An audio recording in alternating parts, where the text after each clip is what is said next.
ദൈവത്തിന് സ്തോത്രം. ഇന്നത്തെ വായനയ്ക്കായി തിരഞ്ഞെടുത്ത വേദഭാഗങ്ങൾ 2 ശമൂവേലിൻ്റെ പുസ്തകം 4 മുതൽ 7 വരെയുള്ള അധ്യായങ്ങൾ.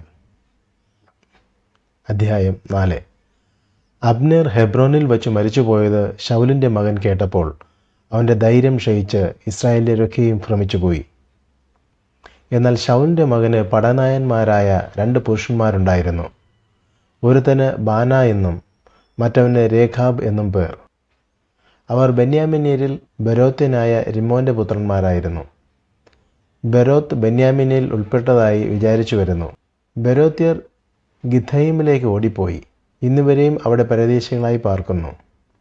ശൗലിൻ്റെ മകനായ യോനാഥാന് 2 കാലം മുടന്തായിട്ടുള്ള ഒരു മകനുണ്ടായിരുന്നു. ഇസ്രായേലിൽ നിന്ന് ശൗലിൻ്റെയും യോനാഥാൻ്റെയും വർത്തമാനം എത്തിയ സമയം അവന് 5 വയസ്സായിരുന്നു. അപ്പോൾ അവൻ്റെ ധാത്രി അവനെ എടുത്തുകൊണ്ട് ഓടി. അവൾ ബന്ധപ്പെട്ട് ഓടുമ്പോൾ അവൻ വീണ് മുടന്തനായിപ്പോയി. അവന് മെഹിബോശേത്ത് എന്ന് പേർ. ബെരോത്യൻ റിമ്മോൻ്റെ പുത്രന്മാരായ രേഖാബും ബാനയും വെയിൽ മൂത്തപ്പോഴേക്ക് ഈശ് ബോശേത്തിൻ്റെ വീട്ടിൽ ചെന്നെത്തി. അവൻ ഉച്ചസമയത്ത് ആശ്വസിച്ച് കിടക്കുകയായിരുന്നു. അവർ കോതമ്പ് എടുപ്പാൻ വരുന്ന ഭാവത്തിൽ വീട്ടിൻ്റെ നടുവിൽ കടന്ന് അവനെ വയറ്റത്ത് കുത്തി. രേഖാബും സഹോദരനായ ബാനയും ഓടിപ്പോയി കളഞ്ഞു. അവർ അകത്ത് കടന്നപ്പോൾ അവൻ ശയനഗൃഹത്തിൽ കട്ടിൽമേൽ കിടക്കുകയായിരുന്നു. ഇങ്ങനെ അവർ അവനെ കുത്തിക്കൊന്ന് തല വെട്ടിക്കളഞ്ഞ് തലയും എടുത്ത് രാത്രി മുഴുവനും അരാബയിൽ കൂടി നടന്നു. ഹെബ്രോനിൽ ദാവീദിൻ്റെ അടുക്കൽ ഈശ് ബോശേത്തിൻ്റെ തല കൊണ്ടുവന്ന് രാജാവിനോട്, നിനക്ക് പ്രാണഹാനി വരുത്തുവാൻ നോക്കിയ നിന്റെ ശത്രുവായ ശൗലിൻ്റെ മകൻ ഈശ് ബോശേത്തിൻ്റെ തല ഇതാ. ഇന്ന് യജമാനായ രാജാവിന് വേണ്ടി ശൗലിനോടും അവൻ്റെ സന്തതിയോടും യഹോവ പ്രതികാരം ചെയ്തിരിക്കുന്നു എന്ന് പറഞ്ഞു. എന്നാൽ ദാവീദ് ബെരോത്യനായ റിമ്മോൻ്റെ പുത്രന്മാരായ രേഖാബിനോടും അവൻ്റെ സഹോദരൻ ബാനയോടും ഉത്തരം പറഞ്ഞത്, എൻ്റെ പ്രാണനെ സകല ആപത്തു നിന്ന് വീണ്ടെടുത്ത യഹോവയാണ്. ശൗൽ മരിച്ചുപോയി എന്ന് ഒരുത്തൻ എന്നെ അറിയിച്ചു. താൻ ശുഭവർത്തമാനം കൊണ്ടുവന്നു എന്ന് വിചാരിച്ചിരിക്കുമ്പോൾ ഞാൻ അവനെ പിടിച്ച് സിഗ്ലാഗിൽ വെച്ച് കൊന്നു. ഇതായിരുന്നു ഞാൻ അവൻ്റെ വർത്തമാനത്തിന് വേണ്ടി അവന് കൊടുത്ത പ്രതിഫലം. എന്നാൽ ദുഷ്ടന്മാർ ഒരു നീതിമാനെ അവൻ്റെ വീട്ടിൽ മെത്തയിൽ വെച്ച് കൊല ചെയ്താൽ എത്ര അധികം. ഞാൻ അവൻ്റെ രക്തം നിങ്ങളോട് ചോദിച്ച് നിങ്ങളെ ഭൂമിയിൽ നിന്ന് ഛേദിച്ച് കളയാതിരിക്കുമോ? പിന്നെ ദാവീദ് തൻ്റെ ബാല്യക്കാർക്ക് കൽപ്പന കൊടുത്തു. അവർ അവരെ കൊന്ന് അവരുടെ കൈകാലുകൾ വെട്ടി അവരെ ഹെബ്രോനിലെ കുളത്തിനരികെ തൂക്കിക്കളഞ്ഞു. ഈശ് ബോശേത്തിൻ്റെ തല അവർ എടുത്ത് ഹെബ്രോനിൽ അബ്നേറിൻ്റെ ശവക്കുഴിയിൽ അടക്കം ചെയ്തു. അധ്യായം 5. അനന്തരം ഇസ്രായേൽ ഗോത്രങ്ങളൊക്കെയും ഹെബ്രോനിൽ ദാവീദിൻ്റെ അടുക്കൽ വന്നു. ഞങ്ങൾ നിൻ്റെ അസ്ഥിയും മാംസവുമാകുന്നുവല്ലോ. മുമ്പ് ശൗൽ ഞങ്ങളുടെ രാജാവായിരുന്നപ്പോഴും നായകനായി ഇസ്രായേലിനെ നടത്തിയത് നീ ആയിരുന്നു. നീ എൻ്റെ ജനമായ ഇസ്രായേലിനെ മേയ്ക്കുകയും ഇസ്രായേലിന് പ്രഭുവായിരിക്കുകയും ചെയ്യുമെന്ന് യഹോവ നിന്നോട് അരുളി ചെയ്തിട്ടുമുണ്ട് എന്ന് പറഞ്ഞു. ഇങ്ങനെ ഇസ്രായേൽ മൂപ്പന്മാരൊക്കെയും ഹെബ്രോനിൽ രാജാവിൻ്റെ അടുക്കൽ വന്നു. ദാവീദ് രാജാവ് ഹെബ്രോനിൽ വെച്ച് യഹോവയുടെ സന്നിധിയിൽ അവരോട് ഉടമ്പടി ചെയ്തു. അവർ ദാവീദിനെ ഇസ്രായേലിൻ്റെ രാജാവായിട്ട് അഭിഷേകം ചെയ്തു. ദാവീദ് വാഴ്ച തുടങ്ങിയപ്പോൾ അവന് 30 വയസ്സായിരുന്നു. അവൻ 40 സംവത്സരം വാണു. അവൻ ഹെബ്രോനിൽ യഹൂദയ്ക്ക് 7 സംവത്സരവും 6 മാസവും യെരുശലേമിൽ എല്ലാ ഇസ്രായേലിനും യഹൂദയ്ക്കും 33 സംവത്സരവും രാജാവായി വാണു. രാജാവും അവൻ്റെ ആളുകളും യെരുശലേമിലേക്ക് ആ ദേശത്തെ നിവാസികളായ യെബൂസ്യരുടെ നേരെ പുറപ്പെട്ടു. ദാവീദിന് അവിടെ കടപ്പാൻ കഴിയില്ലെന്ന് വെച്ച് അവർ ദാവീദിനോട്, നീ ഇവിടെ കടക്കയില്ല, നിന്നെ തടുപ്പാൻ കുരുടരും മുടന്തരും മതി എന്ന് പറഞ്ഞു. എന്നിട്ടും ദാവീദ് സിയോൻ കോട്ട പിടിച്ചു. അത് തന്നെ ദാവീദിൻ്റെ നഗരം. അന്ന് ദാവീദ് ആരെങ്കിലും യെബൂസ്യരെ തോൽപ്പിച്ചാൽ അവൻ നീർപ്പാത്തിയിൽ കൂടി കയറി ദാവീദിന് വെറുപ്പായുള്ള മുടന്തരെയും കുരുടരെയും പിടിക്കട്ടെ എന്ന് പറഞ്ഞു. അതുകൊണ്ട് കുരുടരും മുടന്തരും വീട്ടിൽ വരരുത് എന്നൊരു ചൊല്ലു നടപ്പായി. ദാവീദ് കോട്ടയിൽ വസിച്ചു. അതിനെ ദാവീദിൻ്റെ നഗരമെന്ന് പേരിട്ടു. ദാവീദ് അതിനെ മില്ലോ തുടങ്ങി ചുറ്റിലും ഉള്ളിലോട്ടും പണി തുറപ്പിച്ചു. സൈന്യങ്ങളുടെ ദൈവമായ യഹോവ തന്നോട് കൂടെ ഉണ്ടായിരുന്നത് കൊണ്ട് ദാവീദ് മേൽക്കുമേൽ പ്രബലനായി തീർന്നു. സോർ രാജാവായ ഹീരാം ദാവീദിൻ്റെ അടുക്കൽ ദൂതന്മാരെയും ദേവദാരുക്കളെയും ആശാരികളെയും കൽപ്പണിക്കാരെയും അയച്ചു. അവർ ദാവീദിന് ഒരു അരമന പണിതു. ഇങ്ങനെ യഹോവ ഇസ്രായേലിൽ തന്നെ രാജാവായി സ്ഥിരപ്പെടുത്തുകയും അവൻ്റെ ജനമായ ഇസ്രായേൽ നിമിത്തം തൻ്റെ രാജ്യത്വം ഉന്നതമാക്കുകയും ചെയ്തു എന്ന് ദാവീദ് അറിഞ്ഞു. ഹെബ്രോനിൽ നിന്ന് വന്ന ശേഷം ദാവീദ് യെരുശലേമിൽ വച്ച് അധികം വെപ്പാട്ടികളെയും ഭാര്യമാരെയും പരിഗ്രഹിച്ചു. ദാവീദിന് പിന്നെയും പുത്രന്മാരും പുത്രിമാരും ജനിച്ചു. യെരുശലേമിൽ വച്ച് അവന് ജനിച്ചവരുടെ പേരുകളാവിത്: ശമുവ, ശോബാബ്, നാഥാൻ, ശലോമോൻ, ഇബ്ഹാർ, എലീഷുവ, നെഫക്, യാഫിയ, എലീഷാമ, എല്യാദാവ്, എലീഫെലേത്ത്. എന്നാൽ ദാവീദിനെ ഇസ്രായേലിലെ രാജാവായി അഭിഷേകം ചെയ്തു എന്ന് ഫെലിസ്ത്യർ കേട്ടപ്പോൾ ഫെലിസ്ത്യർ ഒക്കെയും ദാവീദിനെ പിടിപ്പാൻ വന്നു. ദാവീദ് അത് കേട്ടിട്ട് ദുർഗത്തിൽ കടന്നു പാർത്തു. ഫെലിസ്ത്യർ വന്ന് രെഫായീം താഴ്വരയിൽ പരന്നു. അപ്പോൾ ദാവീദ് യഹോവയോട്, ഞാൻ ഫെലിസ്ത്യരുടെ നേരെ പുറപ്പെടണമോ? അവരെ എൻ്റെ കയ്യിൽ ഏൽപ്പിച്ചു തരുമോ എന്ന് ചോദിച്ചു. പുറപ്പെടുക, ഞാൻ ഫെലിസ്ത്യരെ നിന്റെ കയ്യിൽ ഏൽപ്പിക്കുമെന്ന് യഹോവ ദാവീദിനോട് അരുളിച്ചെയ്തു. അങ്ങനെ ദാവീദ് ബാൽ പെരേസീമിൽ ചെന്നു. അവിടെ വെച്ച് ദാവീദ് അവരെ തോൽപ്പിച്ചു. വെള്ളച്ചാട്ടം പോലെ യഹോവ എൻ്റെ മുമ്പിൽ എൻ്റെ ശത്രുക്കളെ തകർത്ത് കളഞ്ഞു എന്ന് പറഞ്ഞു. അതുകൊണ്ട് ആ സ്ഥലത്തിന് ബാൽ പെരാസീം എന്ന് പേർ പറഞ്ഞു വരുന്നു. അവിടെ അവർ തങ്ങളുടെ വിഗ്രഹങ്ങളെ ഇട്ടേച്ചു പോയി. ദാവീദും അവൻ്റെ ആളുകളും അവയെ എടുത്തു കൊണ്ടുപോന്നു. ഫെലിസ്ത്യർ പിന്നെയും വന്ന് രെഫായീം താഴ്വരയിൽ പരന്നു. ദാവീദ് യഹോവയോട് ചോദിച്ചപ്പോൾ, നീ നേരെ ചെല്ലാതെ അവിടെ പിമ്പുറത്തു കൂടി വളഞ്ഞു ചെന്ന് ബാഖാവൃക്ഷങ്ങൾക്ക് എതിരെ വെച്ച് അവരെ നേരിടുക. ബാഖാവൃക്ഷങ്ങളുടെ അഗ്രങ്ങളിൽ കൂടി അണിനടക്കുന്ന ഒച്ച പോലെ കേൾക്കും. അപ്പോൾ വേഗത്തിൽ ചെല്ലുക, ഫെലിസ്ത്യ സൈന്യത്തെ തോൽപ്പിപ്പാൻ യഹോവ നിനക്ക് മുമ്പായി പുറപ്പെട്ടിരിക്കുന്നു എന്ന് അരുളപ്പാടുണ്ടായി. യഹോവ കൽപ്പിച്ചതുപോലെ ദാവീദ് ചെയ്തു. ഫെലിസ്ത്യരെ ഗേബ മുതൽ ഗേസർ വരെ തോൽപ്പിച്ചു. അധ്യായം 6. അനന്തരം ദാവീദ് ഇസ്രായേലിൽ നിന്ന് സകല വിരുദ്ധന്മാരുമായി 30,000 പേരെ കൂട്ടിവരുത്തി. കെരൂബുകളുടെ മീതെ അധിവസിക്കുന്നവനായ സൈന്യങ്ങളുടെ യഹോവ എന്ന നാമത്താൽ വിളിക്കപ്പെട്ടിരുന്ന ദൈവത്തിൻ്റെ പെട്ടകം ബാലെ യഹൂദയിൽ നിന്ന് കൊണ്ടുവരേണ്ടതിന് ദാവീദും കൂടെയുള്ള സകല ജനവും അവിടേക്ക് പുറപ്പെട്ടുപോയി. അവർ ദൈവത്തിൻ്റെ പെട്ടകം ഒരു പുതിയ വണ്ടിയിൽ കയറ്റി കുന്നിന്മേലുള്ള അബീനാദാബിൻ്റെ വീട്ടിൽ നിന്ന് കൊണ്ടുവന്നു. അബീനാദാബിൻ്റെ പുത്രന്മാരായ ഉസയും അഹ്യോവും ആ പുതിയ വണ്ടി തെളിയിച്ചു. കുന്നിന്മേലുള്ള അബീനാദാബിൻ്റെ വീട്ടിൽ നിന്ന് അവർ അതിനെ ദൈവത്തിൻ്റെ പെട്ടകവുമായി കൊണ്ടുപോരുമ്പോൾ അഹ്യോ പെട്ടകത്തിന് മുമ്പായി നടന്നു. ദാവീദും ഇസ്രായേൽ ഗൃഹമൊക്കെയും സരളമരം കൊണ്ടുള്ള സകലവിധ വാദിത്രങ്ങളോടും കിന്നരം, വീണ, തപ്പ്, മുരജം, കൈത്താളം എന്നിവയോടും കൂടെ യഹോവയുടെ മുമ്പാകെ നൃത്തം ചെയ്തു. അവർ നാഖോൻ്റെ കളത്തിങ്കൽ എത്തിയപ്പോൾ കാള വിരണ്ടതുകൊണ്ട് ഉസ കൈനീട്ടി ദൈവത്തിൻ്റെ പെട്ടകം പിടിച്ചു. അപ്പോൾ യഹോവയുടെ കോപം ഉസയുടെ നേരെ ജ്വലിച്ചു. അവൻ്റെ അവിവേകം നിമിത്തം ദൈവം അവിടെ വെച്ച് അവനെ സംഹരിച്ചു. അവൻ അവിടെ ദൈവത്തിൻ്റെ പെട്ടകത്തിൻ്റെ അടുക്കൽ വെച്ച് മരിച്ചു. യഹോവ ഉസയെ ഛേദിച്ച ഛേദം നിമിത്തം ദാവീദിന് വ്യസനമായി. അവൻ ആ സ്ഥലത്തിന് പെരസ് ഉസ എന്ന് പേർ വിളിച്ചു. അത് ഇന്നുവരെയും പറഞ്ഞു വരുന്നു. അന്ന് ദാവീദ് യഹോവയെ ഭയപ്പെട്ടുപോയി. യഹോവയുടെ പെട്ടകം എൻ്റെ അടുക്കൽ എങ്ങനെ കൊണ്ടുവരേണ്ടു എന്ന് അവൻ പറഞ്ഞു. ഇങ്ങനെ യഹോവയുടെ പെട്ടകം ദാവീദിൻ്റെ നഗരത്തിൽ തൻ്റെ അടുക്കൽ വരുത്തുവാൻ മനസ്സില്ലാതെ ദാവീദ് അതിനെ ഗിത്യനായ ഓബേദ് ഏദോമിൻ്റെ വീട്ടിൽ കൊണ്ടുപോയി വെച്ചു. യഹോവയുടെ പെട്ടകം ഗിത്യനായ ഓബേദ് ഏദോമിൻ്റെ വീട്ടിൽ 3 മാസം ഇരുന്നു. യഹോവ ഓബേദ് ഏദോമിനെയും അവൻ്റെ കുടുംബത്തെയും ഒക്കെയും അനുഗ്രഹിച്ചു.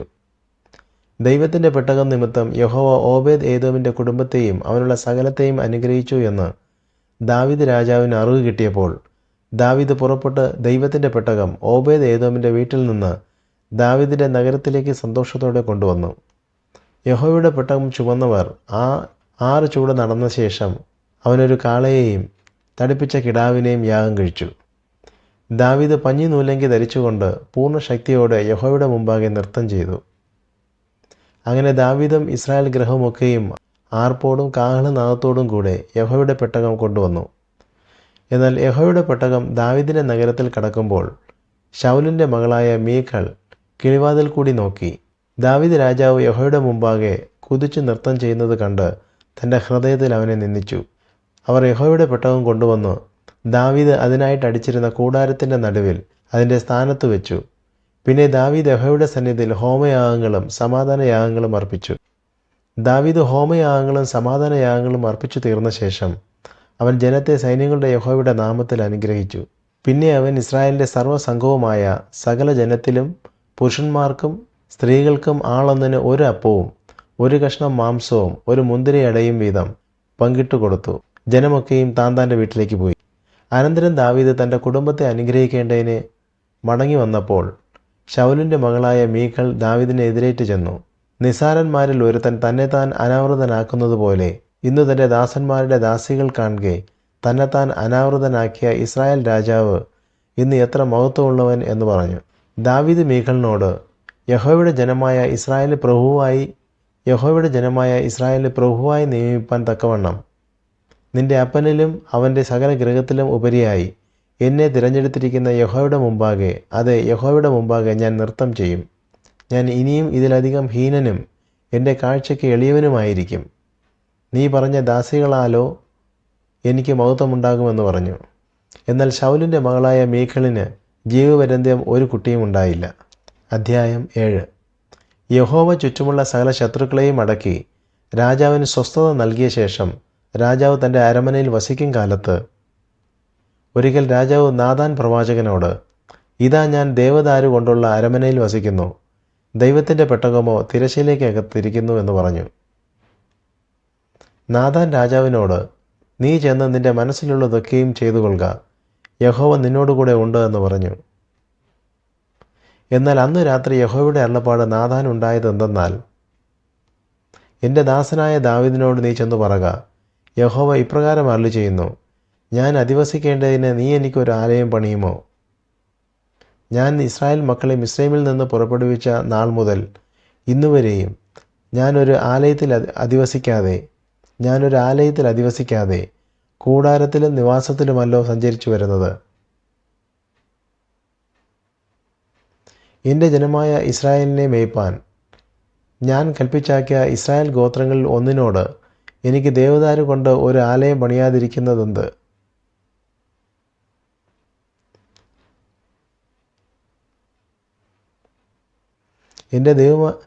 എൻ്റെ ജനമായ ഇസ്രായേലിനെ മേയ്പ്പാൻ ഞാൻ കൽപ്പിച്ചാക്കിയ ഇസ്രായേൽ ഗോത്രങ്ങളിൽ ഒന്നിനോട് എനിക്ക് ദേവദാരു കൊണ്ട് ഒരു ആലയം പണിയാതിരിക്കുന്നത് എന്ത് എന്ന് എല്ലാ ഇസ്രായേൽ മക്കളോടും കൂടെ ഞാൻ സഞ്ചരിച്ചു വന്ന സ്ഥലങ്ങളിൽ അവിടെ വെച്ചെങ്കിലും ഒരു വാക്ക് കൽപ്പിച്ചിട്ടുണ്ടോ? എവിടെ വെച്ചെങ്കിലും ഒരു വാക്ക് കൽപ്പിച്ചിട്ടുണ്ടോ? ആകയാൽ നീ എൻ്റെ ദാസനായ ദാവീദിനോട് പറയേണ്ടതെന്തെന്നാൽ, സൈന്യങ്ങളുടെ യഹോവ ഇപ്രകാരം അരുളി ചെയ്യുന്നു, എൻ്റെ ജനമായ ഇസ്രായേലിന്മേൽ പ്രഭുവായിരിക്കേണ്ടതിന് ഞാൻ നിന്നെ പുൽപ്പുറത്തു നിന്ന് ആടുകളെ നോക്കി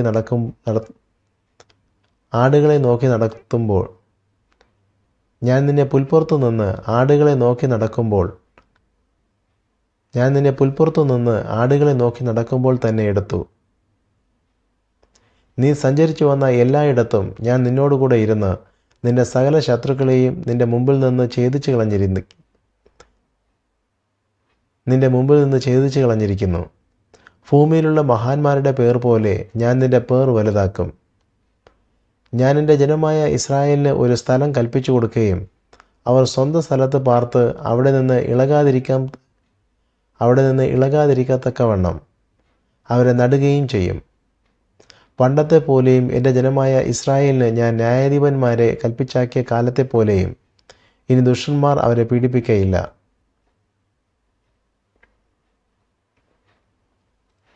ഞാൻ നിന്റെ സകല ശത്രുക്കളെയും അടക്കി നിനക്ക് സ്വസ്ഥത നൽകും. അത്രയുമല്ല, യഹോവ നിനക്ക് ഒരു ഗൃഹമുണ്ടാക്കുമെന്ന് യഹോവ നിന്നോട് അറിയിക്കുന്നു. നിന്റെ ഉദരത്തിൽ നിന്ന്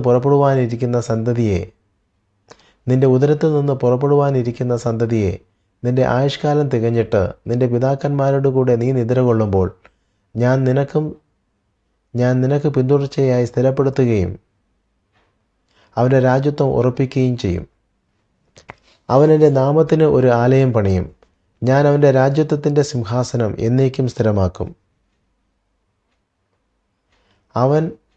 ഞാൻ അവൻ്റെ പിതാവും അവൻ എനിക്ക് പുത്രനുമായിരിക്കും.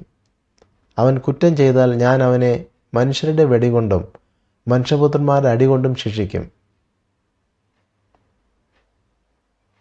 എങ്കിലും നിന്റെ മുമ്പിൽ നിന്ന് ഞാൻ തള്ളിക്കളഞ്ഞ ശൗലിങ്കൽ നിന്ന് ഞാൻ എൻ്റെ ദയ നീക്കിയതുപോലെ അത് അവങ്കിൽ നിന്ന് നീങ്ങിപ്പോകയില്ല. നിന്റെ ഗ്രഹവും നിന്റെ രാജ്യത്വവും എൻ്റെ മുമ്പാകെ എന്നേക്കും സ്ഥിരമായിരിക്കും. നിന്റെ സിംഹാസനവും എന്നേക്കും ഉറച്ചിരിക്കും. ഈ സകല വാക്കുകൾക്കും ദർശനത്തിനും ഒത്തവണ്ണം നാഥാൻ ദാവീദിനോട് സംസാരിച്ചു. അപ്പോൾ ദാവീദ് രാജാവ് അകത്ത് ചെന്ന് യഹോവയുടെ സന്നിധിയിൽ ഇരുന്ന് പറഞ്ഞതെന്തെന്നാൽ, കർത്താവായ യഹോവേ, നീ എന്നെ ഇത്രത്തോളം കൊണ്ടുവരുവാൻ ഞാൻ ആർ? എൻ്റെ ഗ്രഹവും എന്തുള്ളൂ? കർത്താവായ യഹോവേ, ഇതും പോരാ എന്ന് നിനക്ക് തോന്നിയിട്ട് വരുവാനുള്ള ദീർഘകാലത്തേക്ക് അടിയൻ്റെ ഗ്രഹത്തെക്കുറിച്ചും നീ അരുളി ചെയ്തിരിക്കുന്നു. കർത്താവായ യഹോവേ, ഇത് മനുഷ്യർക്ക് ഉപദേശമല്ലല്ലോ. കർത്താവായ യഹോവേ, ഇത് മനുഷ്യർക്ക് ഉപദേശമല്ലോ. ദാവീദ് ഇനി നിന്നോട് എന്തു പറയേണ്ടു? കർത്താവായ യഹോവേ, നീ അടിയനെ അറിയുന്നു. നിന്റെ വചന നിമിത്തവും നിന്റെ പ്രസാദപ്രകാരവുമല്ലോ നീ ഈ വൻകാര്യം ഒക്കെയും ചെയ്ത് അടിയനെ അറിയിച്ചിരിക്കുന്നത്. അതുകൊണ്ട് കർത്താവായ യഹോവേ, നീ വലിയവനാകുന്നു, നിന്നെപ്പോലെ ഒരുത്തനുമില്ല. ഞങ്ങൾ സ്വന്തം ചെവി കൊണ്ട് കേട്ടതൊക്കെയും ഓർത്താൽ നീയല്ലാതെ ഒരു ദൈവവുമില്ല.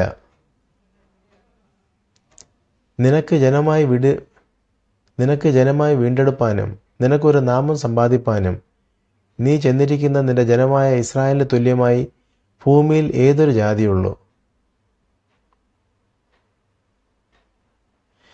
ദൈവമേ, നീ മിസ്രയീമിൽ നിന്ന് ജാതികളുടെയും അവരുടെ ദേവന്മാരുടെയും കൈവശത്തു നിന്ന് നിനക്കായി വീണ്ടെടുത്തിരിക്കുന്ന നിന്റെ ജനം കാണുകെ അവർക്ക് വേണ്ടി വൻകാര്യവും അവരുടെ ദേശത്തിനു വേണ്ടി ഭയങ്കര കാര്യങ്ങളും പ്രവർത്തിച്ചുവല്ലോ. നിന്റെ ജനമായ ഇസ്രായേലിനെ നിനക്ക് എന്നേക്കും ജനമായിരിക്കാൻ നീ നിനക്കായി സ്ഥിരപ്പെടുത്തി. നിന്റെ ജനമായ ഇസ്രായേലിനെ നിനക്ക് എന്നേക്കും ജനമായിരിക്കാൻ നീ നിനക്കായി സ്ഥിരപ്പെടുത്തി.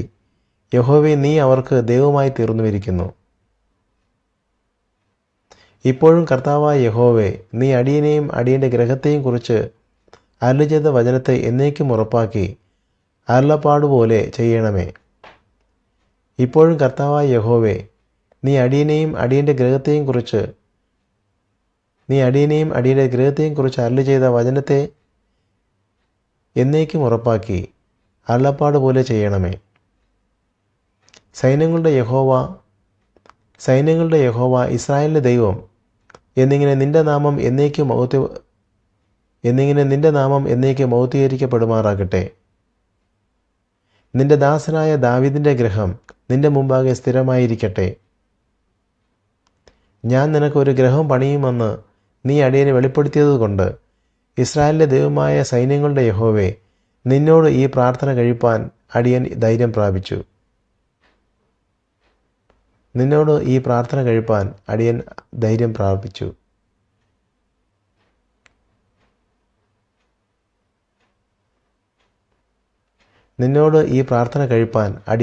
പ്രാപിച്ചു. കർത്താവായ യഹോവേ, നീ തന്നെ ദൈവം. നിന്റെ വചനങ്ങൾ സത്യമാകുന്നു. അടിയന് ഈ നന്മയെ നീ വാഗ്ദാനം ചെയ്തുമിരിക്കുന്നു. ആകയാൽ അടിയൻ്റെ ഗൃഹം തിരുമുമ്പിൽ എന്നേക്കും ഇരിക്കേണ്ടതിന് പ്രസാദം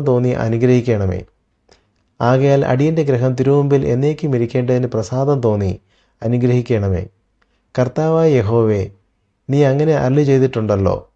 നിന്റെ ഗ്രഹത്താൽ അടിയൻ്റെ ഗൃഹം എന്നേക്കും അനുഗ്രഹിക്കപ്പെട്ടിരിക്കും.